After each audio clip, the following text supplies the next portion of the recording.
Gordon Willis, or Gordy to his friends, was one of the most influential American cinematographers of the late 20th century.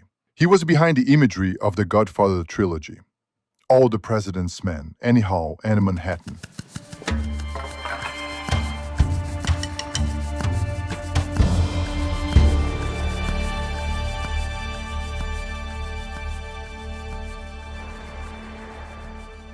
In 1971, when Robert Evans, the production manager at Paramount, viewed the first rushes of The Godfather, he was furious. "What the hell is this image? You can't see a thing!" And indeed, in this sequence, we can barely see the set the studio had spent a fortune on. Not even the eyes of Marlon Brando, the star of the film. Evans was on the verge of firing Coppola and his director of photography, Gordon Willis. It's important to understand that at that time, lighting with light sources directly above the head or leaving half the set in darkness couldn't be done. The norm until then was rather the opposite, to light a lot, especially the faces. You have to see the stars, and overall, you have to impress, even if the lighting isn't always very credible. Of course, big-budget films are the first to be affected, but we find the same trends to varying degrees in crime films, westerns, intimate dramas, and even 3 years before The Godfather, mafia films. Incidentally, overlighting also responded to technical and economic justifications. Up to a quarter of Americans went to the movies in drive-ins. Therefore, the films projected had to be very bright and colorful to be visible from a distance in the back of a car. Obviously, for Gordon Willis and for a whole new generation of filmmakers from the 1960s onward, all of this was completely absurd. When criticized for not lighting faces enough in The Godfather, Willis responded, "I don't give a damn about seeing the eyes or not. In some scenes, it's just better that way." In reality, even without further explanation, this choice is much more interesting in terms of visual storytelling. Plunging Don Corleone's gaze into darkness is a way of forcing the viewer to wonder what he's thinking or what he's going to do. The darkness brings tension, mystery, and complexity around a disturbing and ambiguous character. Willis always assumed this radicalism, sometimes to excess, as here in The Godfather 2, where certain scenes are almost abstract, something he will later recognize. This penchant for the obscure will stick to him all his life, to the point of being nicknamed the Prince of Darkness. A somewhat reductive title, which makes us forget that he also imposed atypical color choices for the time. With him, no flamboyant red or saturated blue, but almost monochrome hues, browns, beiges, blacks. He also invented a flashback aesthetic with coppery colors that became a classic.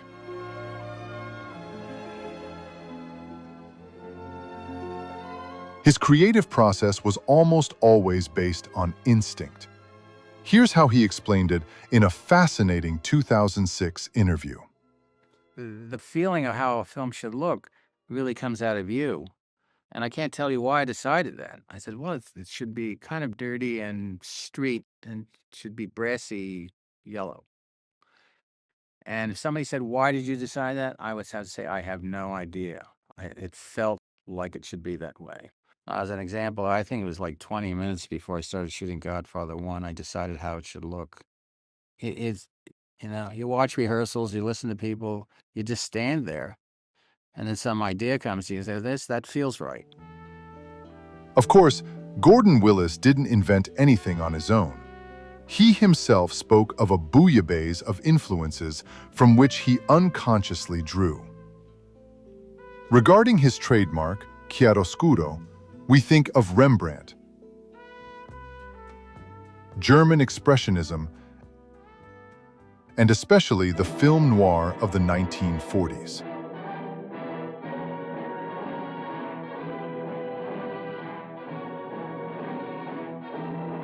The similarities are sometimes striking. But Gordon Willis's great strength is his ability to adapt these lights to much more psychological and intimate stories.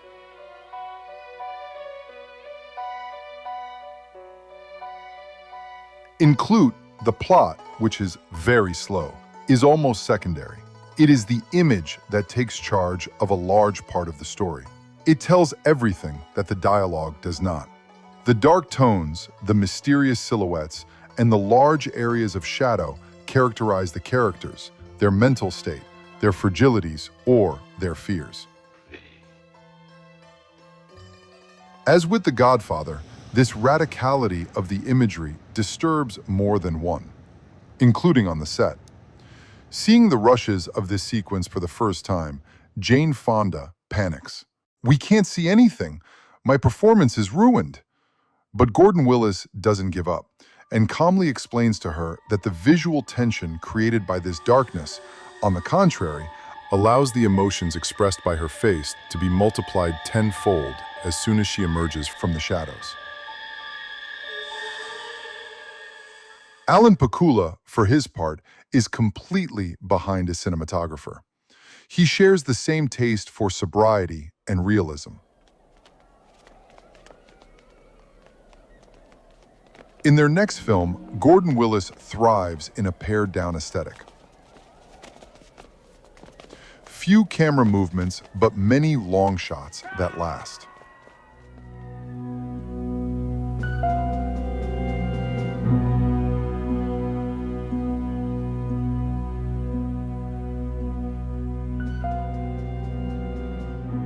Even the usual shot-reverse shot is sometimes replaced by a single fixed shot. The camera observes without intervening. The editing is minimalist. It is the sensation that prevails over a narration where everything would be perfectly explained. Many movie makers are encumbered with complexity. They perceive complex as good. And I'm the opposite. I find that, not adding, but taking away is better, always. His next film, All the President's Men, also by Alan Pakula, is a huge box office success. Gordon Willis has become one of the greatest directors of photography in the United States. He perfectly embodies the innovative style of New Hollywood. And it is precisely for this reason that a little guy from New York, known for his wacky and slapstick humor, wants to hire him for his next film. You're the worst soldier I ever seen. It is None Affected 76, and Woody Allen, a great movie buff forever, absolutely wants to bring a more intimate and cinematic dimension to his films. Louder! Yes, sir. So he asks Gordon Willis, who, after some hesitation, accepts his offer. They share the same love of New York. They were both born there. The same modest origins and the same love of classic cinema. It's also a chance for Willis, who hates Hollywood, to stay on the East Coast. It's the beginning of an unlikely alliance between a very talkative writer-director and an austere and silent technician. Seems like old times. Immediately, the director of photography imposes his mark. The shots lengthen, the actors play with off-screen or shadowy areas. The lighting sources are reduced to the strict minimum, and naturalism prevails over artifice. We are far from the codes of classic comedy. Gordy perfectly accompanied Woody Allen's desire for change. The image supports the introspective and melancholic tone of the story. However, and like others before him, the director was disconcerted by his cinematographer's suggestions, as in this long, static shot where the dialogue begins well before the characters whose voices we hear are really visible in the frame. I pick up on those kind of things. You know, I was having lunch with some guys from And like the NBC, others, so I Woody said, Allen will fully adopt his ideas to the point of reproducing them later, particularly in Manhattan, also filmed by Gordon Willis. I met her through my ex-husband, Jeremiah. Yeah, how come you guys got divorced? I mean, that's Manhattan certainly remains the Woody Allen film, whose photography has remained the most unforgettable. In his intentions, he wanted a film as beautiful as in his dreams. That is to say, for him, a black and white image, soft and romantic, like in Casablanca or Laura, he would say, and in CinemaScope format. The challenge is daring for a comedy, but Gordon Willis will rise to it brilliantly with his genius for framing and lighting. Manhattan undoubtedly represents the quintessence of his style. Strict, pictorial, and often off-center compositions, perfectly assumed shadows that plunge part of the set into darkness, a distant and contemplative camera, and a sublime use of silhouettes.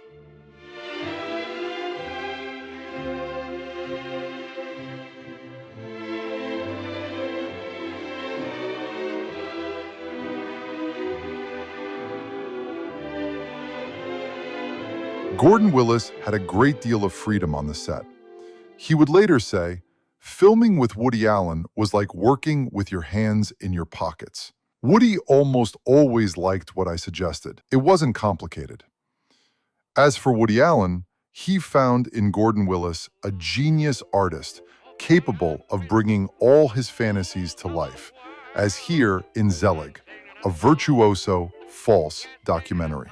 For Zelig, Willis invested himself like never before. He researched the shooting methods of the 1930s, spent hours in the lab to get the right texture, the right scratches, even if it meant walking on the negative to make the defects appear more realistic. The result was so convincing that it is sometimes difficult, even today, to separate fact from fiction. And then, one day, without a hitch, everything stopped.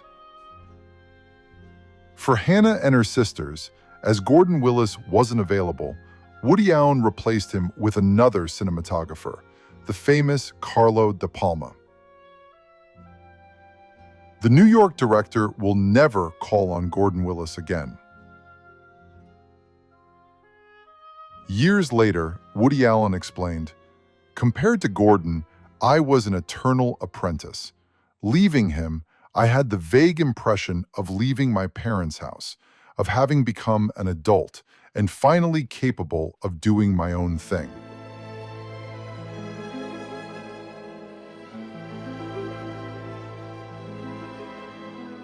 For Gordy, something broke. He works again a little with Alan Pakula, and also shoots The Last Godfather in 1990, but he retires 7 years later, after 2 last films, far from his standards and a little bitter at not having received the recognition of his peers. In his entire career, he was only nominated twice for an Oscar. It was not until 2009, 12 years after the end of his career, that he finally received an honorary Oscar for his entire career. But the essential thing is elsewhere. The influence of Gordon Willis was considerable. His absolute confidence in his work and his determination to impose his ideas allowed a whole generation of filmmakers to free themselves from codes and invent a freer and more realistic cinema. I never did anything to be different because there's a very thin line between different and lousy. I just did what I liked, and I was fortunate enough to be with people who accepted that and enjoyed it, actually. If you're not afraid to exercise what you feel about something, you'll do the right thing. I made it easy for a lot of people to do the right thing once I started shooting because I broke through you can't do that part. Yes, you can. Just do it. You know?